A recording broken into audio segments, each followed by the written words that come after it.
Trump falou, não, vamos resolver a guerra. Fizeram uma reunião agora recentemente. Você acha que sai um acordo de paz aí com o dedo do Trump ou é muito cedo para falar? Eu acredito que vai sair um acordo de paz, mas o que as últimas 72 horas, até virou piada no Brasil, né, vem demonstrando é que a situação ela é muito mais complexa do que parece, e eu quero estar errado, mas parece-me, e acho que a gente tem que falar com muito cuidado aqui, né? A gente tem que se ater aos fatos, mas com o que nós temos até o momento, parece-me que nós estamos assistindo um Em Alta 2, né? E aí o professor sabe, já entendeu bem o que eu estou falando, que é você atingir a paz, mas sacrificando e sangrando muita gente pelo meio do caminho. Tá?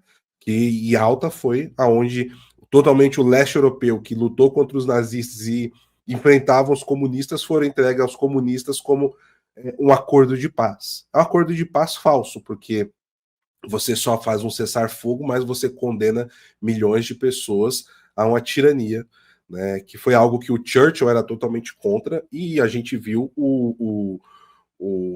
tanto o Stalin e o Roosevelt, né, o Franklin Delano Roosevelt, trabalhando para isso acontecer. Né?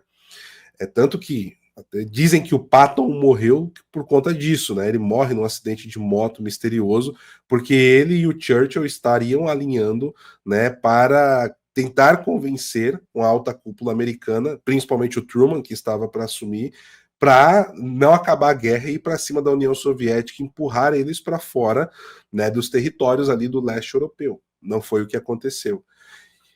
Qual que é o problema que eu vejo, professor? Sendo bem sincero, e aí eu relembro a nossa audiência que geopolítica é a arte de engolir sapo. Talvez Donald Trump ele esteja tentando utilizar a Rússia como uma terceira potência emergente e desestabilizar o eixo das ditaduras que foi criado, que é composto por China, Rússia, Coreia do Norte, Irã e Venezuela. E não colocando eles em senso de equivalência, obviamente, mas fazem parte de um mesmo grupo, né? E o que acontece? Ele está trazendo de maneira muito forte ali no Oriente Médio a Arábia Saudita para a esfera de influência americana. Não é à toa que as reuniões que estão acontecendo essa semana foram em Riad. Riad talvez pode ser a Yalta do século XXI. Mas, por outro lado, eu acredito que existe uma boa fé, uma espécie de talvez ilusão com os russos nesse sentido de que eles simplesmente cooperariam. O Keith Kellogg, que é um enviado especial para tratar dessa questão envolvendo a Rússia e a Ucrânia, ele deu uma entrevista, até comentei isso ontem à noite no meu programa, que eu achei desastrosa. A entrevista que ele deu, eu assisti, ele pegou e falou assim, não, olha só, a gente quer afastar a Rússia da China porque antes a Rússia não era tão aliada do Irã e nem da China. Então, se a gente der as condições de negócios para a Rússia, eles vão se afastar desse pessoal. E aí, nessa visão dele, né, eles simplesmente vão estar batendo na China, batendo no Irã, o que em um certo ponto, numa medida muito pequena, pode ser verdade.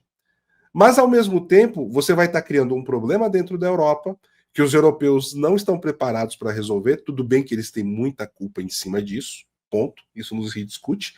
Só que, ao mesmo tempo, isso é um pouco inocente. É o mesmo discurso do Kissinger e do Nixon em relação à China. Nós vimos o que deu. E, por outro lado, eu até comentei, se fosse russo, se eu fosse lá do alto escalão do Putin, primeiro eu ia dar risada dele, falar, olá, que idiota, ele acha que a gente se vende tão fácil. E segundo, né, eu ficaria ofendido, porque o sujeito vai na TV e dá uma entrevista como essa, abertamente, tá achando que os russos também são até infantis. Eu acho que vai ter um pouco de soberba do Keith Kellogg nesse comentário. Se essa é a estratégia, eu acho que ele deveria tomar um puxão de orelha lá na sala na salinha escura da Casa Branca, né? Porque foi péssimo o que ele fez. Isso a gente trabalha com informações, obviamente, divulgadas. Eu imagino o que deve estar rolando nos bastidores, né? Por baixo da mesa, né? Que tipo de interesses estão sendo negociados e tal, né? O que aconteceu, houve uma escalada em relação à Ucrânia, da Ucrânia em relação a tudo que está acontecendo. Hoje, o Volodymyr Zelensky ele tinha uma visita agendada em Riad, ele não vai. O Keith Kellogg amanhã estará em Kiev. O governo ucraniano falou que vai levar ele para frente de batalha, para ele ver a realidade, né, do que está acontecendo. E ontem saiu um aliado improvável aí da Ucrânia, que foi a Turquia. O Volodymyr Zelensky ele se reuniu com o Recep Tayyip Erdogan e o Erdogan falou que não existe nenhum acordo que não respeite a soberania territorial da Ucrânia. Isso não é à toa. A Turquia anunciou ali na virada de 2019 para 2020 que eles encontraram reservas de gás natural importantes no Mar Negro, e quem tem a maior frota do Mar Negro, né, ali a maior capacidade hoje, é a Turquia. E a Rússia tem uma limitação territorial quanto a isso. Só que se eles tomarem ali toda aquela faixa sudeste da Ucrânia, mais a Crimeia, vai ser um concorrente forte para os interesses ali neo-otomanos do Erdogan. Então o Erdogan saiu em defesa da Ucrânia nesse sentido também. O fato da reunião ter sido em Riad, puxando a coisa lá no Oriente Médio, é curioso, né? A Arábia Saudita está fazendo movimentos para mudar o que o mundo pensa dela, né? Ela fez um grande trabalho aí em relação ao futebol, né? Para querendo ser mais atrativa, querendo ser mais amigável no mundo. Ela chegou há alguns anos a ser a quarta ou chegou a ter um pico de ser a terceira maior investidora em armamento no mundo, perdendo só para os Estados Unidos e para a China. Então, a Arábia Saudita está fazendo movimentos aí curiosos. Eles têm muito dinheiro, né? Vamos esperar também. Seria um outro assunto interessante, né? A Arábia Saudita aí, né? Porque é um país que sempre ficou muito escondido da mídia, né? Razões e é muito importante na região do Golfo, né? Extremamente importante. Né? Ele está lá no epicentro da produção de petróleo no mundo, fora uma zona geográfica ali é interessante, porque a Arábia Saudita é inimiga do Irã, tem movimentos ali ligados a Israel, tem alinhamento com os Estados Unidos. É um país ali que talvez aí num próximo podcast a gente possa comentar que ele está fazendo movimentos aí interessantes, né? Agora, voltando ali para o Trump, aí vamos emendar com o Brasil. Eu posso fazer só um comentário antes, professor, lá, que me ocorreu aqui? É muito rápido. Eu não comentei isso em lugar nenhum, mas é algo que a gente pode colocar na mesa para pensar. Não estou dizendo que isso valide ou não alguma ação nesse sentido do governo americano com o governo russo, mas uma queda da Rússia, da estrutura geopolítica russa ali no entorno da Ásia Central, poderia causar uma instabilidade muito grande que ia reverberar na Índia também, né? Toda aquela questão do Paquistão, do Afeganistão, do Tajiquistão, todos aqueles estão que estão ali no meio, querendo ou não, a Rússia meio que dá uma organizada ali aos moldes, né, dela, mas dá uma organizada naquela região. E o Irã está bem na entrada, o Irã está na divisa do Oriente Médio com a Ásia Central, né?